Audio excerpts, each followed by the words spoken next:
Hello students, welcome to ideal classes. बच्चों, अक्सर जब हम अपनी बुक्स को पढ़ते हैं या किसी नोट्स को देखते हैं तो उस नोट्स में या बुक्स में पढ़ते समय में ऐसी ऐसी भाषाएं उसमें लिखी होती हैं कि हमारे माइंड में बात बैठते नहीं और समझ नहीं पाते। बिना समझे हम किसी भी कार्य को कर नहीं पाएंगे, ये तो फिक्स है। तो ऐसी स्थिति में मैंने प्रयास किया है कि क्यों ना एक वीडियो चैनल के माध्यम से आपको इस तरह से बताया जाए कि आप सरल से सरल भाषा में समझकर उस स्थिति को ढंग से जानने का प्रयास कर सकें।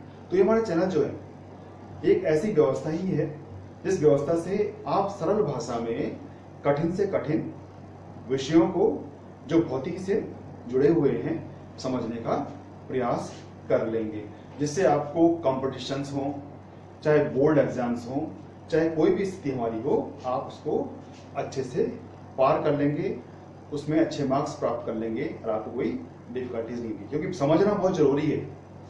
जब माइंड में बात बैठेगी तभी हम कुछ कार्रवाई आगे पढ़ाई कर सकेंगे। तो इसमें इसी प्रकार से मैंने सरल भाषा का प्रयोग किया गया है, जिससे आपकी स्थिति सही ढंग से क्लियर हो सके।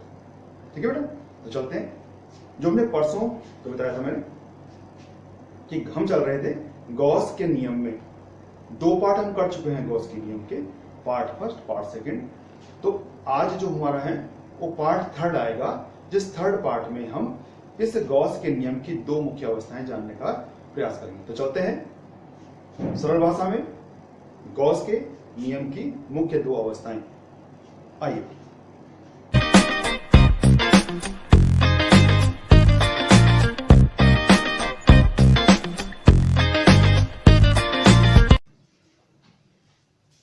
बच्चों, पिछले दो वीडियो में मैंने आपको बताया था कि गॉस के नियम के लिए लघु पृष्ठ से मिलने वाले फ्लक्स को हम कैसे ज्ञात करेंगे। Video part 1। पूरे पृष्ठ का फ्लक्स हम कैसे ज्ञात करेंगे जिससे हम गॉस प्रमेय को प्राप्त कर सकें। Video part 2। अब आज तीसरा पार्ट हमारा है जो उस गॉस के नियम जो हमने निकाला था, उस गॉस के नियम की दो मुख्य अवस्थाओं को दिखाएगा। तो ये दो मुख्य अवस्थाएं कौन कौन सी हैं, आइए चलते हैं। देखिए यहां पर मैंने लिखा हुआ है, जहां पर लिखा है वहां पर चलेंगे। पहले सबसे पहले दो मुख्य अवस्थाएं हमारी मैंने राइटिंग की है, जिससे आपको कोई डिफिकल्टी ना हो, आप नोट्स को आराम से समझ सकें और देख सकें। तो ये पहला पार्ट हमारा ये है।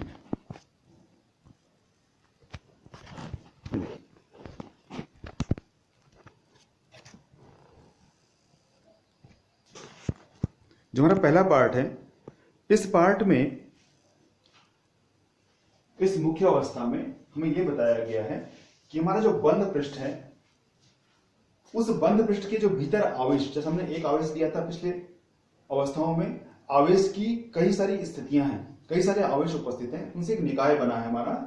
तो निकाय बनने पर उस निकाय के द्वारा उत्पन्न जो तीव्रता रहेगी, उस तीव्रता के कारण जो हमारा फ्लक्स रहेगा, जो उस पृष्ठ से हो जाएगा जिस पृष्ठ ने उन आवेशों को घेरा हुआ है, उसका मान phi E = 1/ε0 सिग्मा Q से हम ज्ञात कर सकते हैं, जिसे बोलते हैं समस्त आवेशों द्वारा निकाले गए फ्लक्सों का बीजगणितीय योग। ये एक ऐसी व्यवस्था है जिसमें हम चिन्ह सहित, जैसे यदि पास आ रहा है तो उस समय यदि पॉजिटिव शो कर दें तो दूर जाने वाले को हम नेगेटिव शो करेंगे। इसको बोलते हैं बीजगणितीय रूप। तो प्लस माइनस को शो करने के पश्चात जो हम इसमें ऐड करेंगे, जो मिलाएंगे, उसको जो परिणाम मिलेगा हमको, वो परिणाम phi E = 1/ε0 सिग्मा Q से हम ज्ञात कर लेंगे। अब इसकी स्थिति को मैं आपको यहां बताने का प्रयास करूंगा कि ये कैसे स्थिति बनेगी हमारी।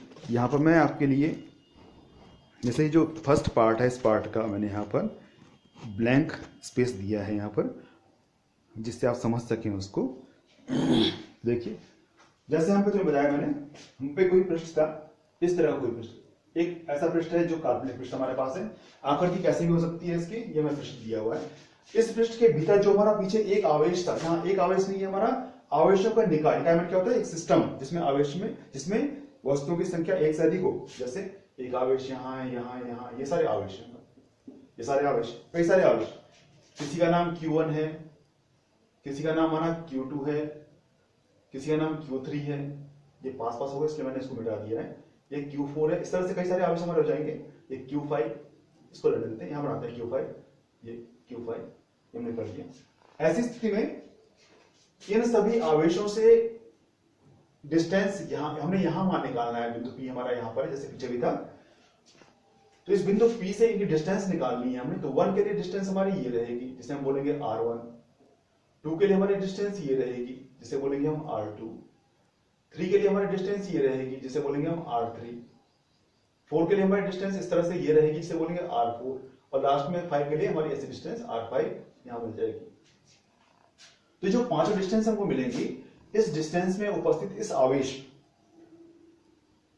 इस बिंदु P पर जो हमारी तीव्रता रहेगी, उसके मान के लिए हम सभी आवेशों से उत्पन्न तीव्रताओं के मान निकालेंगे और उस परिणामी तीव्रताओं से हमें प्रत्येक आवेश से उत्पन्न फ्लक्स की अवस्था मिलेगी। जैसे हमको पीछे निकाला था हमने ना, उस तरह की अवस्थाएं मिलेंगी हमको। तो माना जो हमारा आवेश है Q1 से मिलने वाला फ्लक्स हमारा φ1, Q2 से मिलने वाला फ्लक्स हमारा φ2, और करते करते ऐसी जो Q5 हमारा है लास्ट में, उसका फ्लक्स माना Q5, φ5 ऐसे मिलता रहेगा लगातार, है ना। तो ये जो आवेश हमारे बन रहे हैं, ये सभी आवेश यहां पर फ्लक्स उत्पन्न करेंगे, और जो हमारा परिणामी फ्लक्स होगा, उस फ्लक्स का मान हम इन सभी फ्लक्सों के बीजगणितीय योग के रूप में प्राप्त करेंगे। यहां पर जो स्थिति बन रही है हमारी, यहां पर तो सभी दिशा उनकी एक ही बन रही है हमारी, है ना।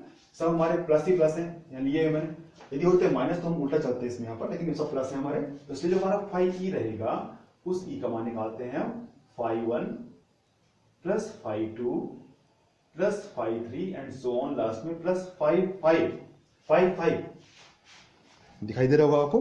हाँ ये ठीक है ना। तो इन सब, अब सब देखिए, इन सब के मान निकालने हैं हमें। मान क्या होंगे इनके? मान इनके हमें गॉस प्रमेय से मिलेंगे, क्योंकि यहाँ पर जो हमारी अवस्था है गॉस प्रमेय की अवस्था है कि एक काल्पनिक पृष्ठ जिसके अंदर आवेश घिरा हुआ है हमको यहां मिल रहा है ना। तो इन सब के मान, गॉस थ्योरम क्या होती है हमारी? गॉस थ्योरम के अनुसार जो φe रहता है वो Q/ε0 से निकालते हैं, है ना। तो ε0 यहाँ पर क्या है?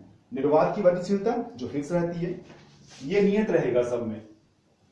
लेकिन हमारे आवेश लगातार बदल रहे हैं, तो प्रत्येक का मान हम Q/ε0 से ज्ञात कर लेंगे, जो हमारा φe का मान होता है, ठीक है ना। तो प्रत्येक के लिए जो हमारा φe रहेगा, जिसे हम 1 2 3 के रूप में बोल रहे हैं, उसके लिए जो मान निकालना चाहें तो मिलेगा हमको यहां पर Q1/ε0, Q2/ε0 एंड लास्ट में Q5/ε0 लगातार मिल रहे हैं, ठीक है ना। ऐसी स्थिति में यहां पर जो हमारा है क्रमबद्ध तरीके से, देखिए यहां पर φe जो बनेगा हमारा यहां पर जुड़ रहा है क्रमबद्ध तरीके से, और सब में क्या है हमारा 1/ε0 कॉमन है, कॉमन ले लिया इसको हमने, और यहां पर शो कर दिया इसको इस तरह से, ये हमारा Q5 बन गया, ठीक है ना। अब ये जो स्थिति हमारी बन रही है ना, ये मैं पीछे भी एक वीडियो में पढ़ाया था आपको, ये जो स्थिति में जब हम फ्लक्स निकाल रहे थे, ये जो स्थिति हमारी बन रही है, इस स्थिति में जो आवेश है वो आवेश हमने क्रमबद्ध तरीके से जोड़ा है 1 2 3 4 से लेकर 5 तक। ऐसी स्थिति में जब क्रमबद्ध रूप के रूप में हम किसी राशि को जोड़ते हैं, है ना, तो उस राशि के मान को हम शॉर्ट में सिग्मा के रूप में शो करते हैं, समेशन के रूप में शो करते हैं। तो ये चाहे इसको हम ऐसे लिखें, चाहे इस पूरे पार्ट, क्योंकि यहां पर हमारा क्रमबद्ध तरीके से हम आवेश को जोड़ रहे हैं, इसको हम सिग्मा, जिस राशि का क्रमबद्ध रूप हम जोड़ते हैं, सिग्मा उस राशि के बराबर, या सिग्मा Q, यहां पर Q हमारी राशि बन रही है, इसलिए जो मान बनेगा हमारे यहां पर वो बन जाएगा φe इक्वल टू, हमारा कॉमन हो गया, और यहां पर आ जाएगा हमारा सिग्मा Q, वह राशि जिसको हम क्रमबद्ध तरीके से जोड़ रहे हैं, उस राशि का समेशन सिग्मा। तो ये हमारा फर्स्ट पार्ट था मुख्य अवस्थाओं का, जिसमें हम कई सारे आवेश यदि यहां पर मिल जाए हमको, तो समस्त आवेशों के द्वारा बिंदु P पर उत्पन्न फ्लक्सों को निकालने के बाद यदि हम जोड़ दें, तो उनके हम चिन्हों सहित, जिसे बोलते हैं बीजगणितीय रूप, को जोड़कर परिणामी फ्लक्स प्राप्त कर सकते हैं, जो हमने यहां पर आपको समझा दिया है। पहला पार्ट हमारा ये हो गया, ठीक है ना। अब पार्ट नंबर 2 जो बनेगा हमारा, देखिए इस पार्ट नंबर 2 में यहां पहुंचते हैं हम। देखिए पहले ये पार्ट नंबर 2, इस पार्ट नंबर 2 में लिखा हुआ है हमारा कि यदि बिंदु आवेश बंद पृष्ठ के बाहर हो तो आवेश के कारण उत्पन्न परिणामी वैद्युत फ्लक्स शून्य होगा। आवेश यदि बाहर हो पृष्ठ के तो मान इसका शून्य हो जाएगा, क्योंकि इस अवस्था में, अब देखिए यहाँ पर क्यों होता है ऐसे, तो मैं बता रहा हूं मैं यहाँ पर, इसे मैं करता हूं एक्सप्लेन। अब सामने जो ब्लैंक स्पेस है वहां पर चलते हैं, अब जहां बताना है इसको हमने। इस पार्ट में यहां पर देखिए जो पार्ट है हमारा, इस पार्ट में हमने यहां पर ये काल्पनिक पृष्ठ ले लिया, जैसे ले रखा है हमारा कोई भी पृष्ठ हमारा, है ना, ये बंद पृष्ठ। आवेश यहां बाहर है नियम के अनुसार, ये आवेश है। अब फ्लक्स किससे मिलता है हमको, हम जानते हैं जब फ्लक्स हमें तब मिलता है जब किसी पृष्ठ से बल रेखाएं गुजरती हैं। और कहां से मिलती है बल रेखाएं, तीव्रता से। वो कहां से मिलती है, आवेश के चारों ओर उत्पन्न क्षेत्र से, है ना। जो क्षेत्र बनता है तीव्रता उसी में मिलती है हमको। अब जो स्थिति बनती है हमारी, यहां पर आवेश है, इसका ये क्षेत्र है, इस क्षेत्र में हमने एक पृष्ठ रखा हुआ है, इस पृष्ठ पर बल रेखाएं चल रही होंगी, ठीक है ना। तो हमें मालूम करना है कि इन बल रेखाओं के चलने से जो फ्लक्स यहां से गुजरेगा, अंदर नहीं जाएगा, गुजरेगा, उसका मान कितना होगा। यहां भी गुजर रहा था फर्स्ट में हमारा, जो फर्स्ट पार्ट था, है ना। ये जो नियम बनता है हमारा, जब नियम बनाया था हमने तो ऐसा था ना, पृष्ठ के अंदर हमारा आवेश था, क्यों, तो ये इस पृष्ठ से गुजर रहा था, इससे तीव्रता उत्पन्न हुई, बल रेखाएं गुजर रही थी। यहां भी बल रेखाएं गुजरेंगी, यहां बल रेखाएं हमारी जा रही थी ऐसे, ठीक है ना, और यहां बल रेखाएं जाएंगी ऐसे,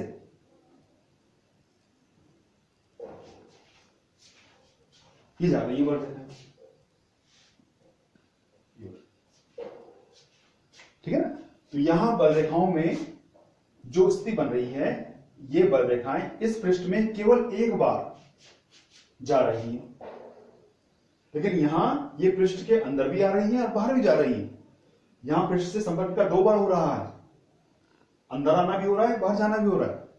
तो हम यदि ये माने कि जो हमारा आवेश यहां से बाहर जा रहा है वो आवेश धनात्मक है, उससे जो बल रेखाएं जा रही है हमारी धनात्मक, मतलब फ्लक्स जो मिल रहा है हमको धनात्मक मिल रहा है, तो प्लस φe इस स्थिति में मिलेगा हमको, और यहां पर हमको प्लस φe तो यहां मिलेगा, लेकिन यहां क्या मिलेगा हमको, क्योंकि ये एंट्री कर रहा है, यहां पर तो एग्जिट था हमारा, इसको जो एग्जिट हमारा है, जो बाहर निकल रहा है, इसे हम पॉजिटिव शो कर रहे हैं, लेकिन जो एंट्री करेगा उसका उल्टा होगा, जिसे बोलेंगे हम नेगेटिव, तो नेगेटिव φe यहां हो जाएगा। ऐसी स्थिति में यहां जो हमारा फ्लक्स है, जो पहले आया था हमारा, वो रहेगा φe इक्वल टू नियम के अनुसार Q अपॉन एप्सिलॉन नॉट। लेकिन यहां जो रहेगा हमारा परिणामी फ्लक्स, उसका मान हम दोनों parts minus φe plus φe से ज्ञात करेंगे, जो इनका परिणामी शो करेगा। तो चाहे इसको इस ढंग से लिखें, चाहे लिखें इसको minus Q upon epsilon naught और plus Q upon epsilon naught. आवेश हमारा एक ही है Q, इससे ही हमारी बल रेखाएं जाने के पश्चात फ्लक्स की अवस्थाएं मिल रही हैं, तो वही फ्लक्स यहां जाने के बाद बाहर निकल रहा है। ऐसी स्थिति में दोनों के मान समान तरह के होंगे, दोनों के मानों में चिन्ह ऋणात्मक ऋणात्मक होने से यहां परिणामी शून्य हो जाएगा, ठीक है ना। तो यदि हमें ऐसी स्थिति मिल रही है कि आवेश पृष्ठ से बाहर है, तो ऐसी अवस्था में इस आवेश से चलने वाली बल रेखाओं से मिलने वाला फ्लक्स यहां पर एंट्री करेगा और यहां एग्जिट करेगा। ऐसी अवस्था में अंदर परिणामी फ्लक्स हमारा शून्य हो जाएगा, अंदर फ्लक्स तो बचेगा ही नहीं, अंदर संपूर्ण अवस्थाएं हमारी शून्य हो जाएगी, क्योंकि जो आया था वो बाहर चले गया, परिणामी 0, इसलिए हमको यहां मान 0 मिल रहा है। तो एंट्री में आवेश के कारण जो फ्लक्स मिल रहा है वो माइनस φe और एग्जिट में वो प्लस φe हो जाएगा, जिससे हमको परिणामी जो फ्लक्स मिलेगा वो फ्लक्स शून्य प्राप्त होगा। तो ये हमारे 2 नियम हैं जो इसकी मुख्य अवस्थाएं शो करती हैं, और इन मुख्य अवस्थाओं से हम गॉस प्रमेय की पूरी अवस्थाएं जान सकते हैं। ठीक है। तो गॉस प्रमेय में ये मुख्य दो बिंदु हमारे बनते हैं जो इसमें उस नियम से अलग या उसके विस्तृत रूप को दिखाती हैं, जिसमें हमको एक में निकाय मिलता है आवेशों का, तो फाई का मान कितना होगा, एक में हमको आवेश पृष्ठ से बाहर मिलता है तो फाई का मान कितना होगा। दो कंडीशंस आपको मैंने समझा दी। यदि आपको पसंद आए तो आप लाइक कीजिए, सब्सक्राइब कीजिए। यदि कोई डाउट है तो आप कमेंट बॉक्स में अवश्य लिखिए। सब्सक्राइब करने से आपको फायदा ये होगा कि आपको नए नए वीडियोस लगातार मिलते रहेंगे और मेरा प्रयास जो है वो प्रयास आपके लिए फायदेमंद होने की संभावना दिखाएगा। ठीक है ना। तो उम्मीद के अनुसार आपको आ जाना चाहिए। तो ये जो हमारा नियम है, इस नियम के द्वारा हम गॉस प्रमेय की संपूर्ण अवस्थाएं जान सकते हैं। तो ये 3 वीडियो हमारे पूरे हुए, जिन 3 वीडियो से हमने गॉस प्रमेय की पूरी अवस्थाएं जानी। आप इन 3 वीडियो को क्रमबद्ध तरीके से देखें, जिससे आप तीनों वीडियो को मिलाने के पश्चात गॉस प्रमेय को पूर्णतः जानने का प्रयास कर सकें, है ना। तो ये सरल भाषा में आपको बताने का प्रयास किया है मैंने, इससे आपको कोई भी डाउट नहीं होगा, है ना। इसमें कोई भी एक कठिन भाषा का प्रयोग नहीं किया गया है, आप आराम से इसको समझ सकते हैं। तो आज के लिए इतना ही काफी है बेटा, आप समझ जाएं इसको। आपके लिए सभी कंपटीशन के लिए, सभी एग्जाम के लिए बेस्ट ऑफ लक।